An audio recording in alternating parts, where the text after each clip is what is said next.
channel, and for today's video, papasok na tayo sa algebra. But again, dun muna tayo sa mga basic concepts of algebra. So simulan natin sa algebraic expression. So when we say algebraic expression, it is an expression that contains numbers, operations, and one or more variables. So, pagka sinabi daw na algebraic expression, expression lang siya. Means, hindi siya mathematical sentence or wala siyang equal sign, walang greater than, walang less than.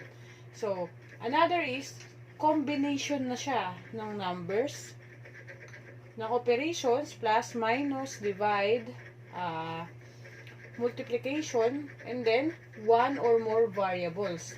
When we say variables, ito yung mga letters. Any letters from A to Z, yung ginagamit natin sa algebraic expression. So, for example, x plus 1. So, combination siya ng variable, ng number, and then operation.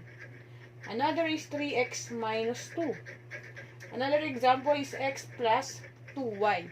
So, sa isang expression, pwedeng gumamit ng ilang, or pwedeng gumamit ng one or more variables. So, gaya nito, may x na tayo, meron pang y.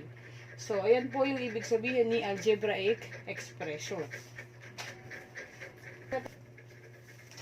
Next naman natin, for example, meron akong expression na 3x plus 4. So, may mga parts tayo, may mga tinatawag tayong term, variable, coefficient, and then constant. So, what do we mean by term? Si term, or terms are parts of an expression. So, for example, we have 3x plus 4. Ang term natin dyan is 3x. And then, yung isa pa nating term is 4. So, we have two terms in the given expression. So, for example, meron naman akong 3x squared plus 2x plus 1. So, pagka tinanong how many terms dito sa given, so we have 1, 2, and then 3. So, yung tinutukoy na terms. Another, meron tayong variable. What do we mean by variable? Again, si variable is the letter. For example, 3x plus 4. Ang variable natin dito is yung ating x. It means, si variable, siya yung letter na nagre-represent ng number. Another is, we have coefficient. When we say coefficient, it is a numerical factor of a term. So, for example, ang term natin ay 3x. Kato lang naman yung may kasamang variable na term. Kasi ito, wala namang kasamang letter. So, si 3x, ang coefficient niya, sabi kanina sa definition, numerical factor. So, therefore, ang coefficient ng 3x ay yung ating 3. Last one is we have the constant. When we say constant, wala siya kasamang variable. So, 3x may kasamang variable plus 4. Kita nyo naman si 4, wala siyang kadikit na letter. Therefore, ang constant natin dito ay 4. So, yun po yung parts ng numerical, ng algebraic expression.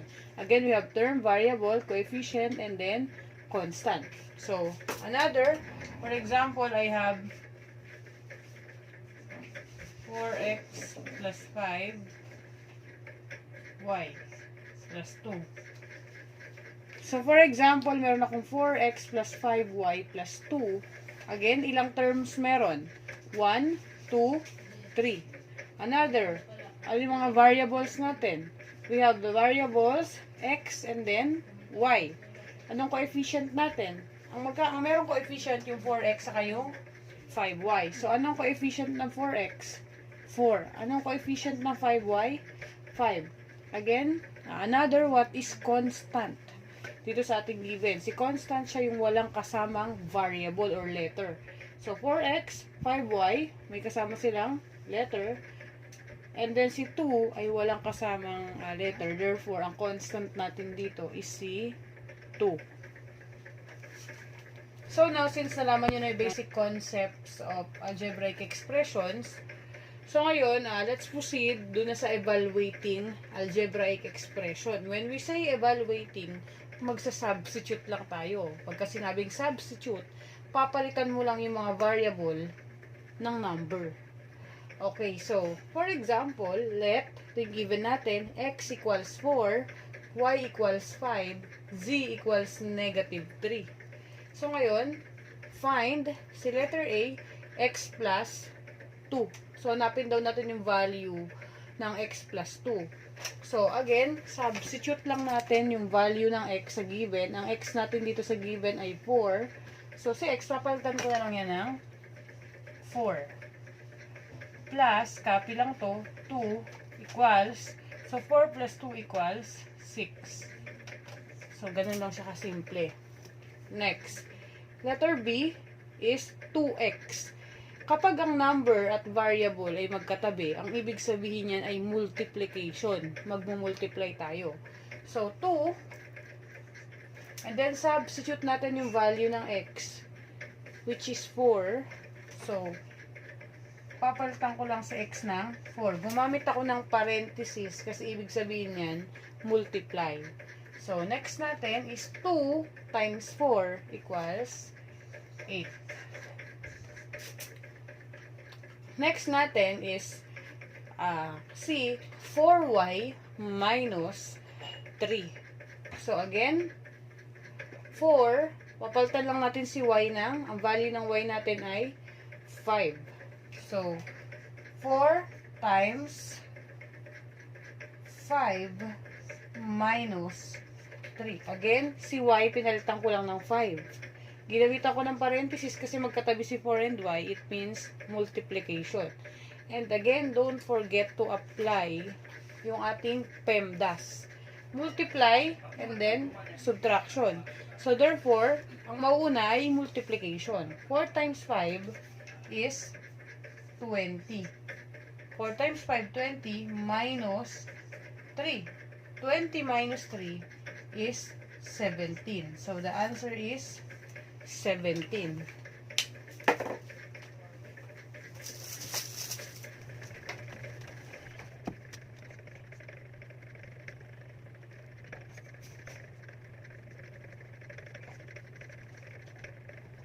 For letter D naman natin, same given pa rin tayo. Yung letter D natin, 4y over x. Or, when we say over or fraction, divide yan.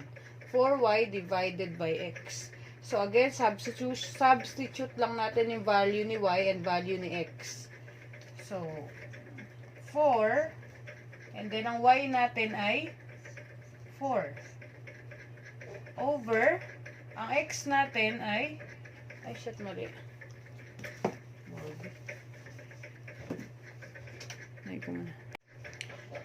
Okay, so next naman natin, same given pa rin. Tayo, x equals 4, y equals 5, z equals negative 3. So, ang question naman natin, find 4y over x. When we say over, or fraction, division yan, divide. So, again, substitute lang natin yung value ng y, which is 5, yung value ng x, which is 4. So, 4 times y, ang value ng y ay 5. So, pinalitan ko lang siya ng 5. Over x. Ang value ng x natin ay 4. And then, 4 times 5 is 20. Over 4. So, 20 divided by 4, kapag kaganyan, dinidivide lang yan. 20 divided by 4 is 5. So, the answer is 5 for letter D.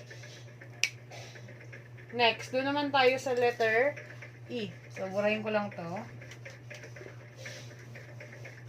So, doon tayo sa letter E, which is 3z minus 4x plus 12. So, ilang terms meron tayo? 1, 2, 3. So, ganun pa rin, substitute natin yung z, which is negative 3, and then yung x, which is 4. So, for the solution, 3, substitute natin z, which is negative 3, minus 4. Ang x natin ay 4 din. Plus 2. Next is 3 times negative 3 is negative 9.